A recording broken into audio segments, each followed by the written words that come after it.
Why and How Yoga Nidra Practice Works, a discourse by Suleela Barclay, Holistic Upholdings, Inner Guidance Series 1, Audio 3, and I really suggest that people listen to this before they delve into Yoga Nidra. A bit of understanding goes a long way.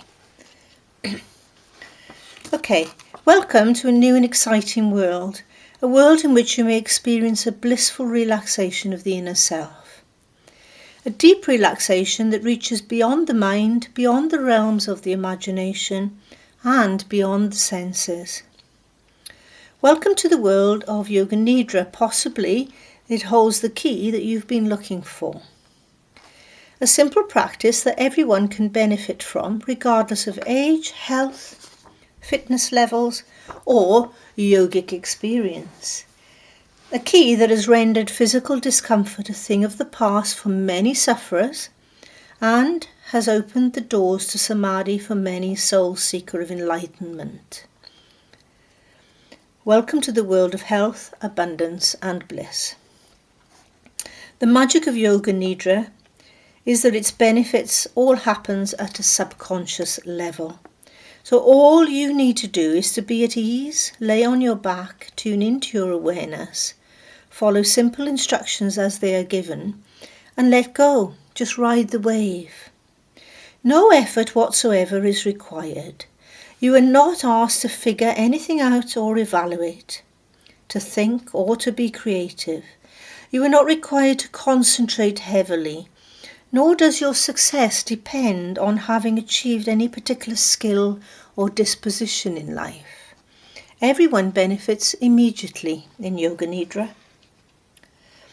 Yoga Nidra is adapted from the ancient tantric practice of Nyasa, and it has recently become more mainstream, more popular, and the subject of increased scientific study, tests and research.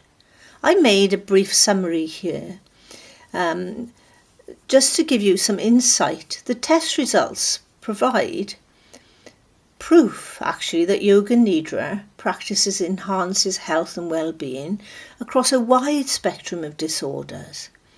Its success stems from the fact that the practice of Yoga Nidra alters our brain chemistry. Research has revealed that the regular and continued practice of correctly guided Yoga Nidra can bring about the following results.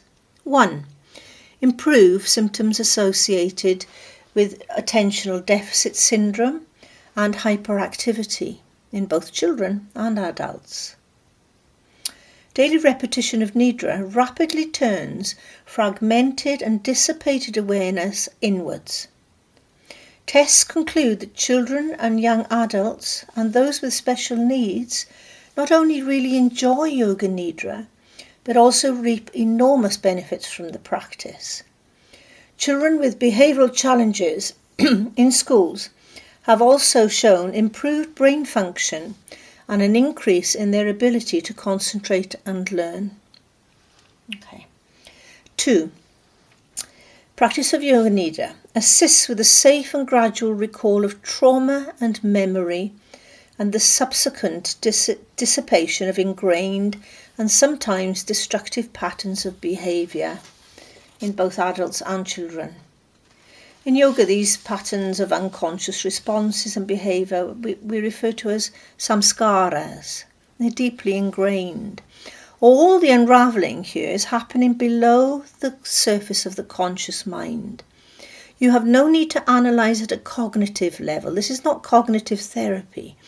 It is recommended actually that you remain relaxed, breathe and follow the practice. Simple.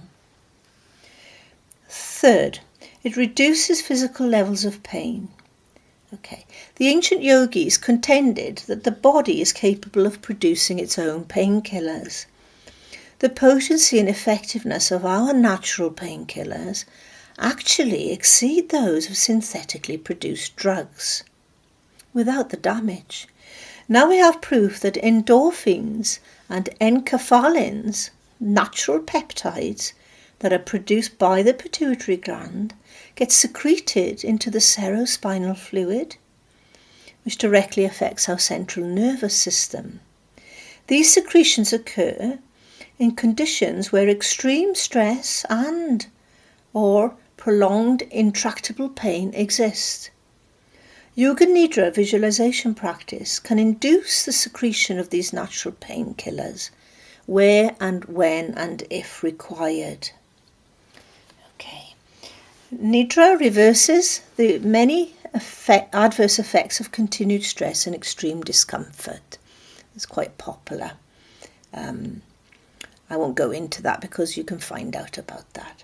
5. Create the most favourable conditions for intrauterine growth and development in pregnancy.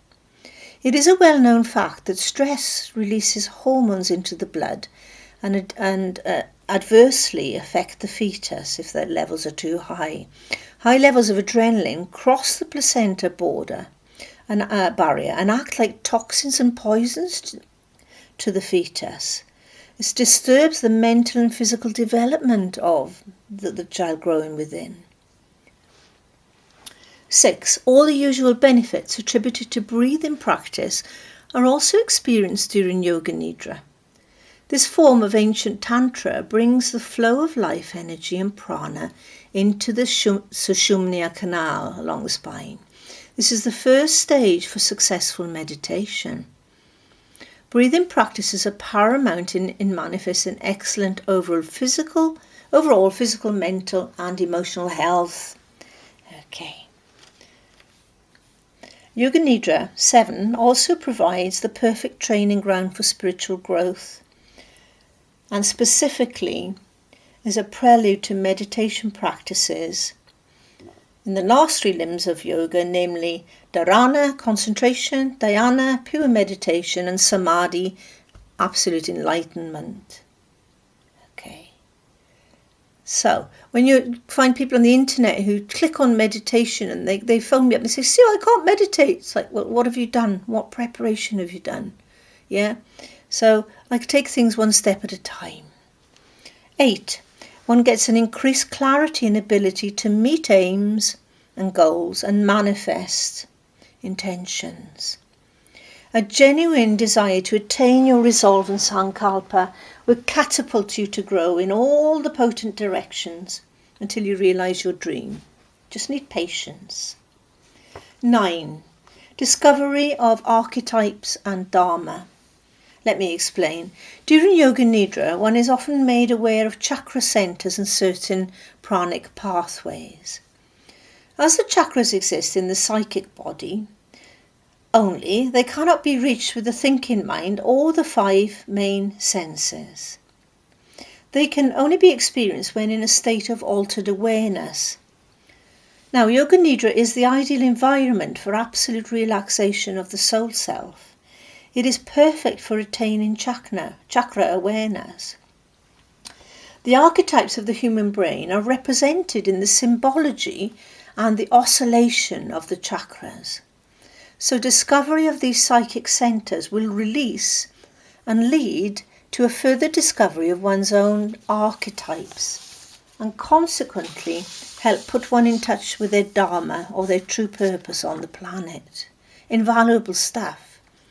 There is at the moment a buzz about chakras, so please heed the advice to induce any experience of the chakras gradually, always with breath awareness and or sonic vibration. Avoid instructions to reach the chakra purely with the mind. If someone's asking you to do that, they're not getting it. Okay. A few essentials for successful Yoga Nidra practice. All right. 1. Stay awake and alert throughout. Just listen to the instructions, and the main rule is no sleeping. Stay alert. Lie in Shavasana in the dead man's pose, with palms facing up and feet slightly apart. You can cover yourself with a blanket and become as comfortable as possible, but you are being asked to remain motionless. 3. Please don't push or intend to go too deep too soon.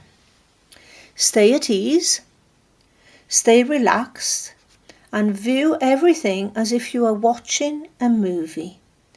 Remain detached throughout. Just be a witness.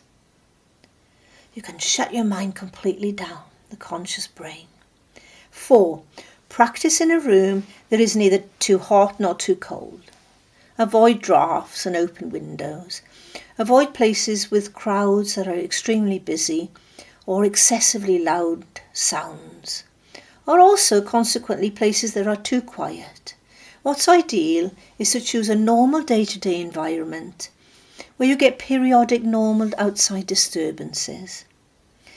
The reason for this is if you forcibly attempt to remove all external sounds, the mind can become disturbed and restless, more so than usual.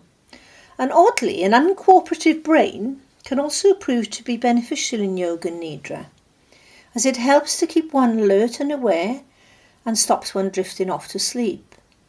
Remember that the results of this process happen at a subconscious level of being. So you don't need to control your brain. Okay. 5.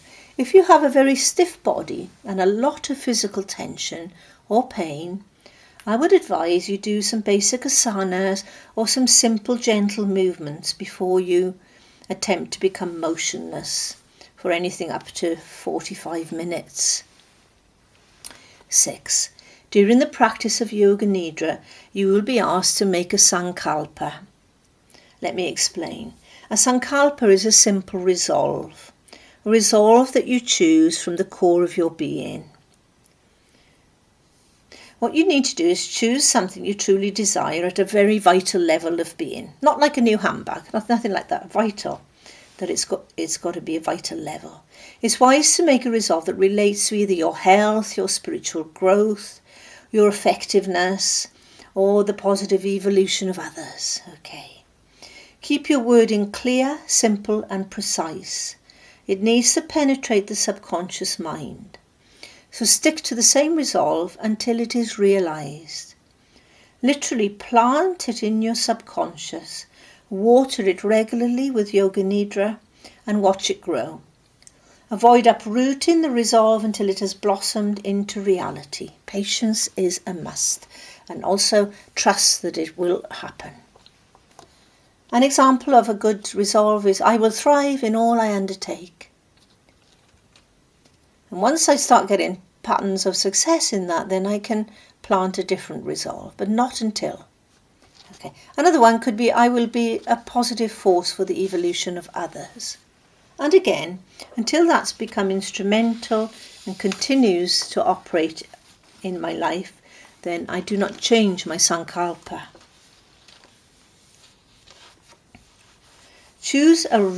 Number 7, choose a reputable teacher of Yoga Nidra.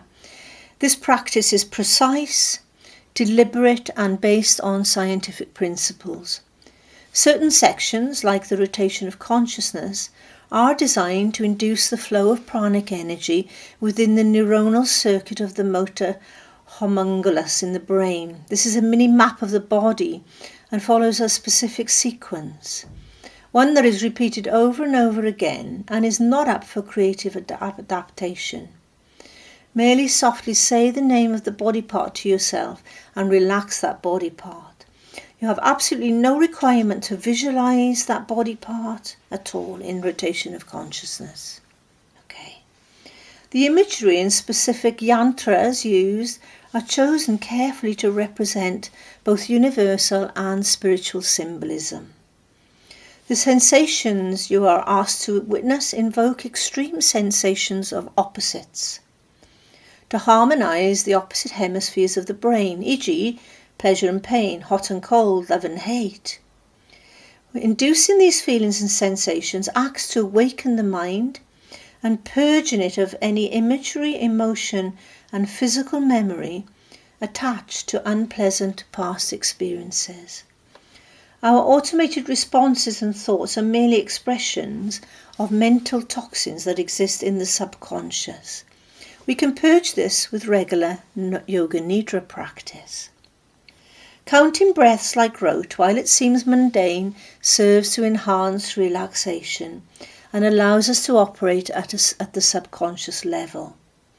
A little story. When I first started practicing Yoga Nidra about 7 years ago, during my yoga teacher training at Nasik in India, I was bemused as to why such unsavoury imagery was being presented to me. I liked everything light and fluffy, and also why the practice seemed so systematic and lacking in variety. I now realise, 1, how dominant my mental pattern of judging was, and 2,